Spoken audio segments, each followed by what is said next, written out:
Então, oi pessoal, eu sou a professora Daniele Martins, eu sou conselheira recente agora aqui da ABT, né? Já contribuí algumas vezes em outras oportunidades e recentemente faço parte desse grupo maravilhoso e estou aqui então para contribuir um pouquinho com vocês, né? Numa questão que é super importante, que é a gente pensar no futuro da educação, né? Ainda mais no momento em que a gente vivencia mais uma avalanche de eventos tecnológicos que vão afetar diretamente os usuários que estão por aí, os que estão por vir, né?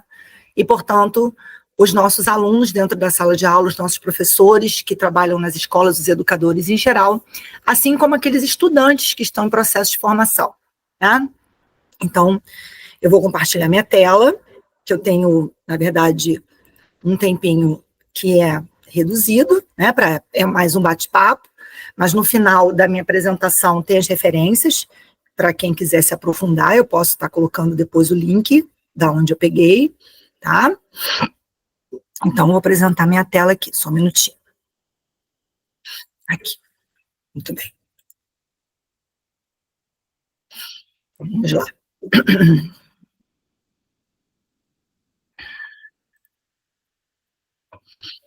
Muito bem, então, a proposta é conversar sobre o processo de aprendizagem, novas perspectivas, né, e novos desafios, e o meu recorte, né, o pedacinho dessa imensa questão que eu selecionei para a gente conversar, é sobre os desafios da educação na era digital e da inteligência artificial, né? Vamos lá. Muito bem, eu recentemente tenho lido muitas coisas, né, a respeito, muitos artigos, muitas publicações. Eu faço parte de um grupo de pesquisa também da Unicarioca, né, da popularização da ciência, e a gente produz muito material, a gente está em constante estudo, e aí eu separei esses 3 artigos aqui para a gente estar conversando hoje, né? O desafio pedagógico da geração alfa, que discute o impacto da tecnologia de aprendizagem nas práticas educacionais, é um artigo de 2021. O meio ambiente humano e digital, os desafios da geração beta é essa que está nascendo agora, né? A partir de 2025, a gente vai falar um pouquinho melhor sobre essas diferenças, que alerta sobre os riscos da exposição excessiva ao digital para o desenvolvimento mental das novas gerações. E tem bem uma preocupação bem até jurídica de regulamentação dessas questões, tá? E novos desafios para a educação na era da inteligência artificial, que explora mudanças na educação superior causados pela IA e os desafios éticos para as transformações. Então, assim, não só a formação de professores, né, mas também a educação como um todo. Tá? Eu vou focar um pouquinho mais na educação básica, embora esse tenha sido os 3 artigos que eu busquei para a gente trabalhar, tá? Então, todos eles trabalham mais ou menos no mesmo âmbito. Então, vamos lá. A educação, no momento, né, enfrenta uma avalanche de transformações que foram intensificadas, né, desde o processo de pandemia, né, onde o isolamento obrigou, né, as escolas a migrarem inicialmente para uma aprendizagem 100% digital, e depois, né, no retorno para a sala de aula, essa aprendizagem se tornou automaticamente híbrida, né, abandonar todas as ferramentas e processos educacionais, né, adquiridos durante essa jornada, tornou-se inviável. Então, assim, nesse ponto, a educação teve um salto, né, em todos os seus âmbitos, como o professor lidar com o aluno, como o aluno lidar com a tecnologia, como o professor lidar com a tecnologia, e aí considerando várias gerações de professores tendo que vivenciar todo esse processo. Então, a gente hoje mais ou menos considera que quase toda a comunidade escolar tem um contexto similar nesse sentido. Todos foram obrigados a vivenciar uma virtualização da educação de alguma maneira, né? Claro que a gente pensando nas escolas públicas, pensando nas escolas isoladas, né? Nas comunidades indígenas, comunidades ribeirinhas, carentes, as coisas não foram tão extraordinárias assim, né? Mas, de algum modo, a virtualização aconteceu. Muito bem. Então, eu vou dar uma situada primeiro nesse primeiro recorte, onde eu falo da geração alfa e da geração beta. Por que eu escolhi a geração alfa e a geração beta?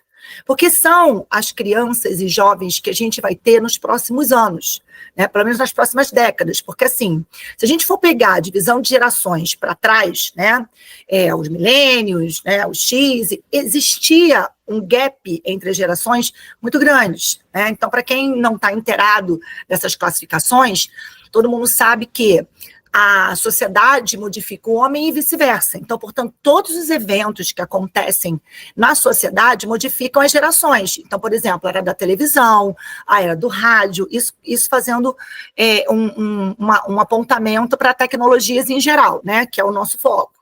Então, com o passar dos anos, o que os pesquisadores perceberam? Que há um encurtamento desses intervalos, porque cada vez que existe uma explosão tecnológica, né, há uma modificação imediata ou de curto prazo, dependendo da intensidade do impacto desse surgimento na geração. Então, o intervalo, né, entre a geração alfa e a geração beta é curto mesmo. E a gente prevê, né, que futuramente esse intervalo vá se reduzindo até o ponto de que, quem sabe, de 5 em 5 anos, haver uma nova geração em relação às mudanças sociais. Então, vamos lá. A gente considera hoje geração alfa quem nasceu a partir de 2010. Então, as pessoas mais velhas, né, dessa geração estão chegando agora aos seus 15 anos. Então, é a galera que está na escola básica ainda, né? Que está chegando ali nos finais, no finalzinho do ensino fundamental, né? Nos anos finais, ou já está iniciando o ensino médio, né? E aí, o que se destaca nesses artigos em relação a essa geração e que eu trago como discussão para a gente aqui, né? Que essa geração cresce num ambiente extremamente desafiador no que se fala a hiperconectividade, né? Eles estavam, né, no auge da educação básica, ali nos anos iniciais, quando a pandemia aconteceu.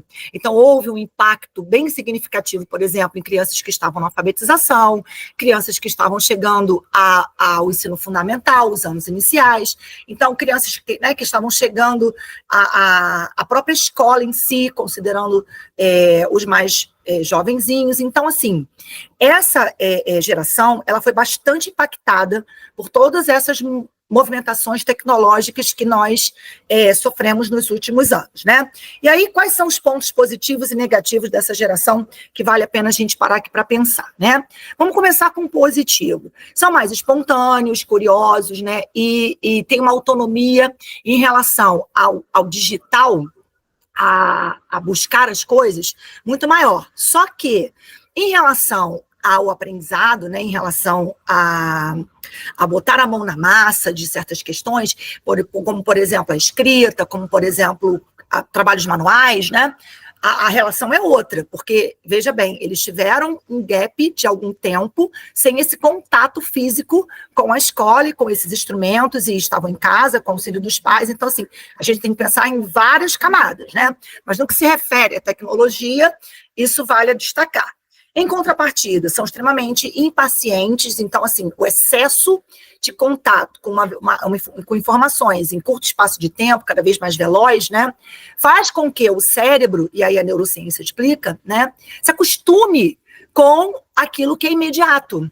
Então, você quer assistir alguma coisa, você assiste um vídeo de 1 minuto, você assiste um vídeo de 30 segundos, né, é muito comum a gente escutar geração TikTok, né, que é um estigma, mas, assim, vale a pena a gente parar para refletir a respeito disso. Onde eles veem coisas com uma velocidade e um volume absoluto, fazendo com que o cérebro diminua, reduza o interesse em qualquer coisa em relação ao tempo. Tá? Então, a capacidade deles se prenderem numa informação por muito tempo, ela está cada vez mais reduzida. E isso, obviamente, gera impaciência no ambiente escolar, em que, por exemplo, todos têm que acompanhar aquele movimento dentro dos processos pensados para aquela aula, por exemplo, no momento, né? Tem que entender que naquela hora tem que sentar ou anotar algo no caderno. Então, assim, há uma impaciência muito grande dessa geração em relação a todas essas questões. O egocentrismo, ou seja, o isolamento, o contato, a redução do contato com outras pessoas, né? A relação cara a cara, ela foi reduzida por um grande período e, portanto, eles focaram em si. E está difícil para essa geração se abrir, porque aí chegam a adolescência, a pré-adolescência, tem outras questões também neurológicas acontecendo, pois o cérebro do adolescente, ele vive um turbilhão de transformações no córtex, e aí eu posso falar muito bem, porque eu sou professora de ciências e biologia, né, que vai afetar regiões do cérebro que estão diretamente relacionadas a como eles se veem, como vem o outro, como são julgados, a tolerância, o limite, né, tudo isso vai estar em transformação do cérebro. E depende, e acabam se tornando dependentes de tudo aquilo que tem um estímulo muito rápido. Então, cérebro viciado em dopamina. E quais seriam, então, as melhores estratégias metodológicas, né, para trabalhar com esse grupo? Essencialmente, as metodologias ativas. Então, assim, todos os processos em que eles têm que estar envolvidos com um certo protagonismo para adquirir conhecimento, ou até mesmo competências e habilidades, né? E aí eu digo ações, né? Realizar coisas integradas, seria o ideal para esse tipo de geração. Quer dizer, a gente já fala de metodologia ativa há muito tempo, mas para essa geração imediatista, essas ações se fazem muito mais necessárias e muito mais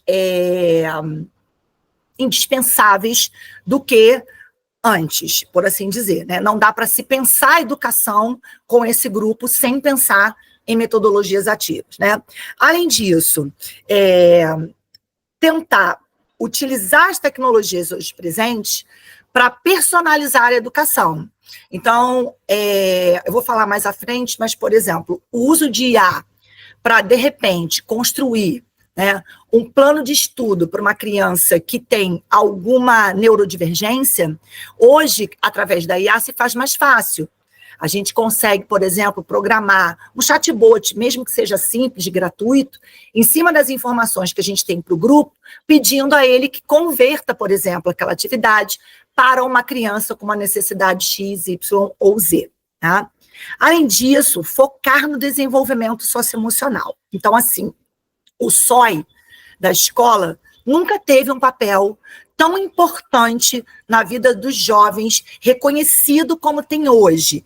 O SOI sempre existiu, o SOI sempre foi importante, mas ele geralmente ficava voltado às questões parentais, relações familiares, ou aquelas crianças que precisavam, de repente, de uma intervenção, né? E quando o SOI tinha tempo, ele vinha fazer uma atividade coletiva de crescimento neuropsicológico e tudo mais. Hoje, o SOI precisa caminhar lado a lado com as práticas educativas. Ou seja, o SOI precisa estar junto com os professores de todas as áreas do conhecimento, né, promovendo ali uma integração em que as práticas pedagógicas de ciências, matemática, biologia, português, estejam apresentando questões que favoreçam a inteligência emocional, o fortalecimento do autoconhecimento, da autogestão e da autorregulação. Tá? Ou seja, hoje a formação precisa, de fato, ser integral do ser humano como um todo em todas essas questões. A Base Nacional já coloca isso desde 2017. Né? Então, implementar para essa geração que está enquadrada nesse período é indispensável. Ou seja, formar indivíduos que sejam fortalecidos emocionalmente, críticos e que dominem, né, as tecnologias de uma forma coesa, inteligente e assertiva. Bom, e a geração beta, né? Bom, a geração beta, ela está por vir. Então, o que a gente tem nos artigos são projeções baseadas na análise da geração anterior, né? Então, são perspectivas dentro do corpo científico, né, de que se espera para esse grupo que está chegando agora. E aí eu botei, né, propositalmente, a foto de um bebê mexendo no celular, que é bastante impactante. E destaquei a Lei 15.100 de 2025, uma lei recente, né, que proíbe absolutamente o uso de celulares nas escolas durante o recreio, na sala de aula, a não ser, segundo a lei, com uma proposta pedagógica concreta, estabelecida pelo corpo de professores, autorizados pelas famílias. E assim, em relação a isso, né, educar para usar uma ferramenta tecnológica é indispensável.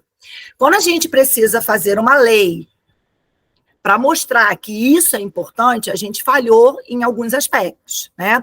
Ou seja, a gente tem lei para poder punir criminosos porque a sociedade falha eticamente. E aí a gente utiliza a lei para que, através da moral, aquilo seja realizado. Então, você não vai fazer porque você vai ser punido, né? Então, nós falhamos. Então, com essa lei, a gente precisa parar e refletir que, para gerações futuras, o foco em administrar o uso das tecnologias precisa vir do seio familiar e da escola também. A escola sempre fez, a escola sempre se empenhou em controlar certas questões, mas há um descontrole social muito grande, há uma dependência social muito grande, não só de jovens, mas de adultos, inclusive no ambiente de trabalho, onde essa lei hoje se faz necessária. E a lei também deixa aberta que cada escola tem o seu jeito, o seu critério para administrar da melhor maneira possível o uso do celular através, né, das suas práticas pedagógicas. Mas, enfim, isso é um outro assunto. Só vale a observação. Então, vamos lá. Essa geração já nasce imersa na IA, né, e na automação, ou seja, ao nascer nesse ambiente, a gente tem muitas incertezas. Inclusive, eu vou também falar sobre isso lá na frente, inclusive a dissolução de várias carreiras, né? Várias ocupações, vários postos de trabalho, desde níveis de cultura e de investimento educacional muito alto até os trabalhos mais operacionais, né? Mais manuais. Enfim, pontos positivos e negativos, né, dessa geração estão vinculados a todas as questões que a tecnologia vai trazer para a humanidade em geral, tá? Muito bem, quais são, então, os riscos dessas questões, né? Por exemplo, pesquisas recentes apontam alguns transtornos, algumas neurodivergências, né, como o TEA, que é o transtorno do espectro autista, como uma possível exposição muito cedo, né, a telas, a tecnologias em geral, tecnologias digitais em geral. Então, como bióloga, né? Então, como professora de ciência, novamente falando de neurociência, o cérebro do bebê, ele não tem conexões neurais o suficiente para acompanhar o volume de dados que ele está captando. Então, assim, a ciência acredita que é como se fosse uma pane mesmo, uma pane no sistema, no circuito neuronal desse indivíduo, e que vai afetar todo o restante do desenvolvimento neurológico desse indivíduo. Então, assim, não há, numa criança que tem um cérebro neurodivergente, um transtorno estrutural, tipo, não tem perda de córtex ainda, não foi registrado isso, não tem alteração na fisiologia do cérebro, nas imagens, né? Mas os cientistas acreditam que o caminho é o seguinte: as formações nas novas redes, visto a exposição anterior, fica truncada. E o cérebro não consegue se organizar. Tá? É mais ou menos isso. Muito bem. Outra questão de risco, né? A substituição das relações interpessoais diretas. Ou seja, as pessoas cada vez menos se relacionarem juntas, né? Cara a cara, uma com a outra. Outra questão, a modelagem da sociedade influenciada pelas IAs. Também vou descrever isso com mais clareza mais para frente, mas, por exemplo, IAs trabalham com algoritmos. Algoritmos buscam dados na rede. E, por exemplo, chatbots, em que você pergunta coisas, né? Ele vai buscar esses dados na rede ou no banco de dados que ele possui, verificar o que é mais comum e vai trazer aquilo como resposta. Então, questões discriminatórias, por exemplo, que são comuns na sociedade em geral, se aquela IA não tiver um bom filtro, não tiver um bom banco de dados, não tiver um bom administrador, pode estar trazendo questões que acirrem a discriminação na sociedade que a consulta, por exemplo. Tá? E como estratégia de aprendizagem, a alfabetização digital desde muito cedo. Então, olha o paradoxo. Eu preciso que essa geração tenha contato com a tecnologia muito cedo, para que ela aprenda a lidar com essas questões de maneira controlada, né, regulada e assertiva. Eu vou dar um exemplo bem crítico, tá? Por exemplo, um adolescente sabe mexer, baixar aplicativo, jogar videogame no celular, sabe editar um vídeo muito bem, mas, por exemplo, eles não conseguem editar textos, buscar dados, fazer resumo, mandar e-mail às vezes, tá? Dani, mas isso não é alfabetização digital. Não, alfabetização digital é aprender todos os mecanismos que envolvem esse ambiente virtual, esse ambiente tecnológico. E, portanto, se eu só sei uma coisa e não sei nada das outras, eu não sou alfabetizado digital. Tá? É tipo analfabeto funcional.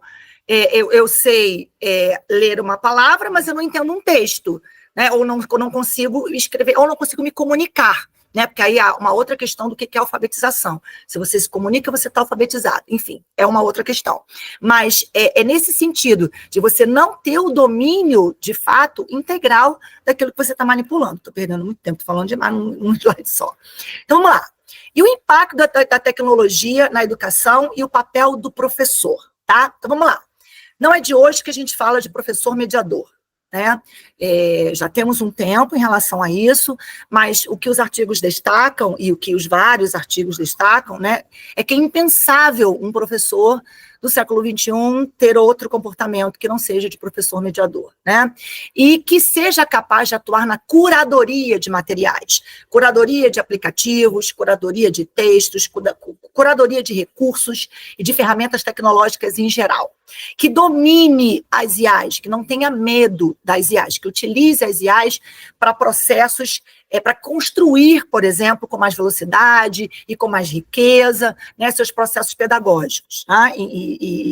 Que visam uma aprendizagem mais significativa para os seus estudantes. E aí, se eu falo desse novo professor, eu preciso falar da formação de professores, eu preciso falar da galera que está lá na universidade e que vai vir para a sala de aula, e que muitas vezes está com um currículo que não atende a todas essas questões ainda. Né? Dani, mas poxa, não é nos centros universitários que estão os cientistas, os pesquisadores? Sim, gente, mas mudar processos, mudar estruturas educacionais, mudar o currículo não é tão simples, ainda mais quando a gente fala de grandes universidades. Né? Então, são coisas que precisam ser pensadas e organizadas e realizadas de forma gradativa e sistemática, né? Então, nessa formação de professores, um ponto indispensável que os artigos colocam é que a neurociência precisa ganhar um destaque. Então, assim, a gente estuda neurociência na educação, sim, pedagogia sempre estudou neurociência, mas uma neurociência focada para os processos neurais conectados a essas questões de virtualização, a essas questões digitais, a essas novas questões que estão chegando aos alunos e à sala de aula em geral. Não só aquela neurociência que, de tanto tempo a tanto tempo, o aluno aprende a pegar no lápis, de tanto tempo a tanto... Ou seja, é operacional, é operatório concreto. Não, vai além disso, né? Vai muito além disso. Qual o propósito da neurociência ter que ser aprimorada dentro do currículo dos professores, para atender todas as questões, desde as questões socioemocionais, né, até a como desenvolver nesses jovens a atenção, o pensamento crítico, a vontade de aprender, e por aí vai. E óbvio, né, uma alfabetização digital por parte desses professores, desses estudantes que vão vir a se tornar professores, né,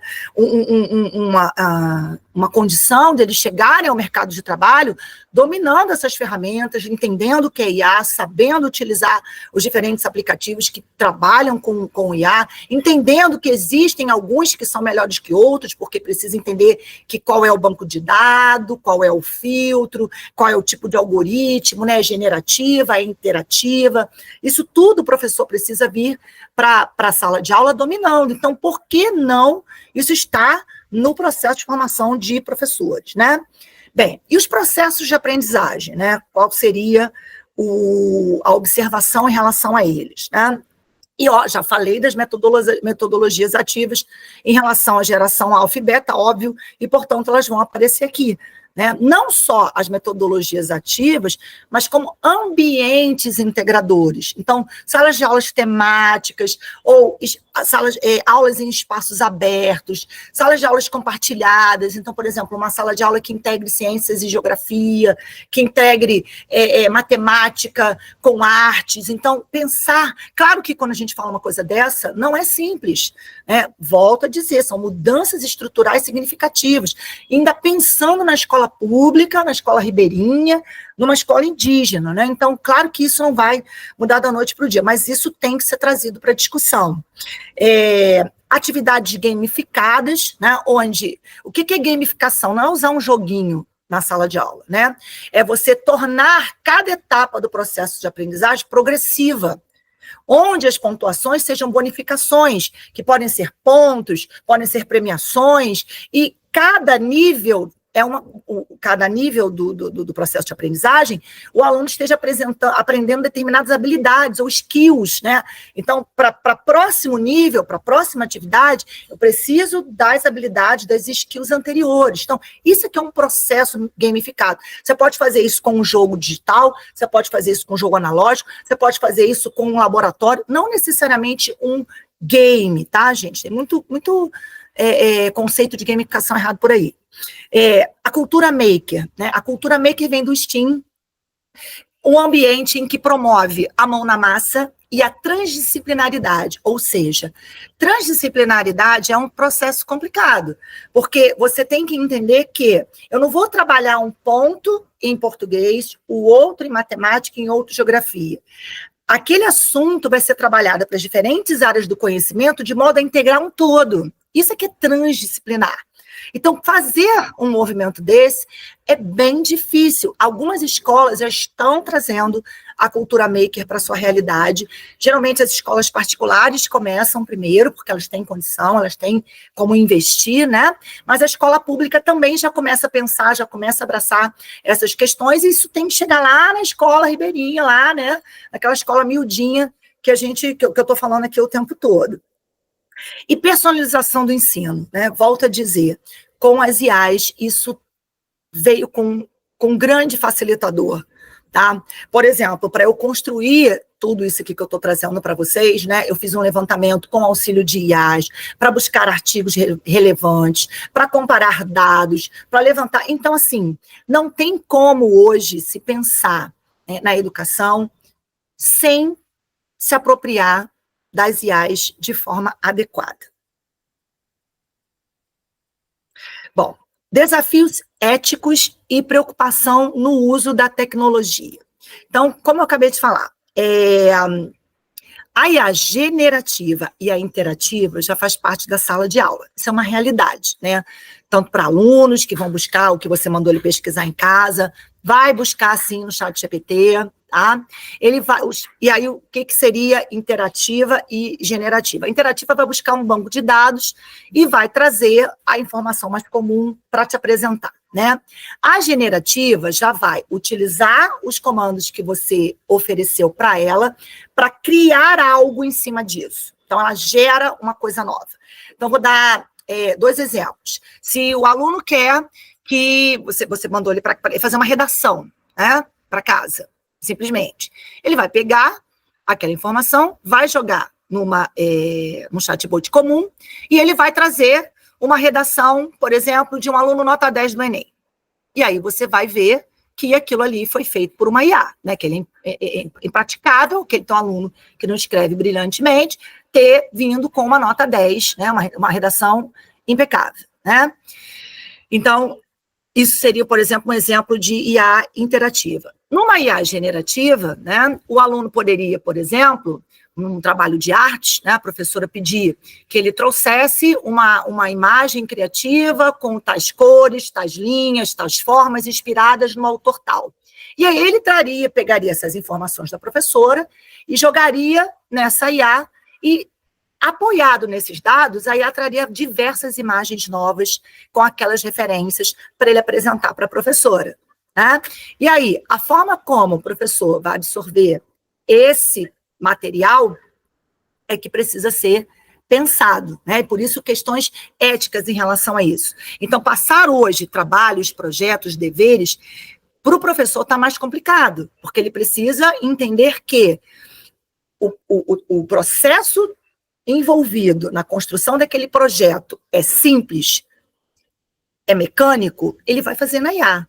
Agora, ele é complexo, ele tem várias etapas, ele até pode buscar alguma coisa na IA e depois complementar. Então, por exemplo, a professora pode pedir para ele trazer a redação nota 10 e ele se inspirar dentro dessa redação, em cada parágrafo, quais foram os elementos de coesão, os elementos de conclusão. Pode pegar, por exemplo, um parágrafo e pedir para ele reescrever, né? E, no caso da professora de artes, o aluno trouxe lá as imagens criadas, e aí fazer com que ele crie, por exemplo, uma exposição comparando o desenho dele com o da IA. Então, assim, vai dar mais trabalho do que a gente já tem como professor, né? Fazer projetos e avaliar questões, né? Muito bem. E, em relação as preocupações, né? Existem princípios jurídicos já associados ao risco desses algoritmos em relação às desigualdades sociais. Então, já está se pensando, né, em criar comissões para poder investigar e poder fiscalizar quais são as IAs que têm filtro, que não tem, quais são os bancos de dados que não tem, né? A substituição de empregos acadêmicos, então, alguns empregos estão, sim, ameaçados pela IA, ou vão reduzir bastante, mas isso é uma discussão para outro momento. E até a perda desses estudantes, né, de refletirem diante das informações. Por isso que eu estou dizendo que o papel do professor vai ser mais difícil. Se ele só entrega um trabalho pronto que ele fez na IA, ele não pensou, ele não estudou, ele não leu, ele não construiu. Então, a capacidade de gerar o pensamento crítico é nula nesse sentido, né? Então, quais seriam as soluções apresentadas nos estudos?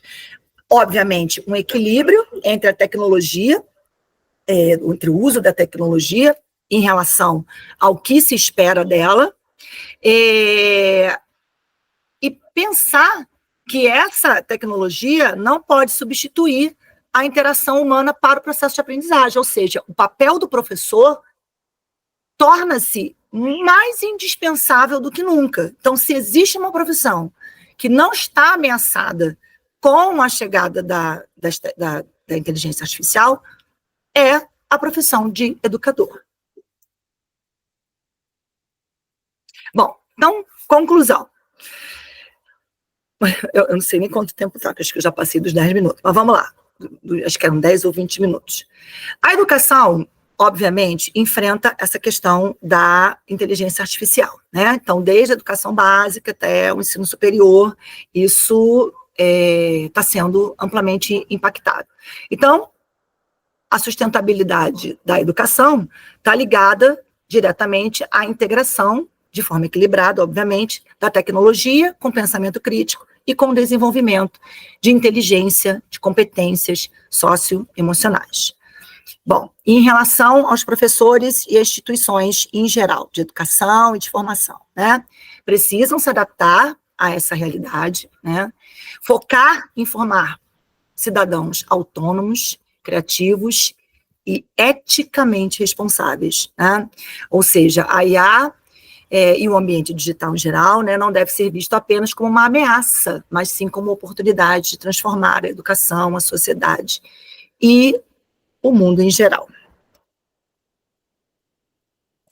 Muito bem, galera. Então, acabo aqui. Eu espero que esse bate-papo tenha sido bacana. Bate-papo não, né? Monólogo.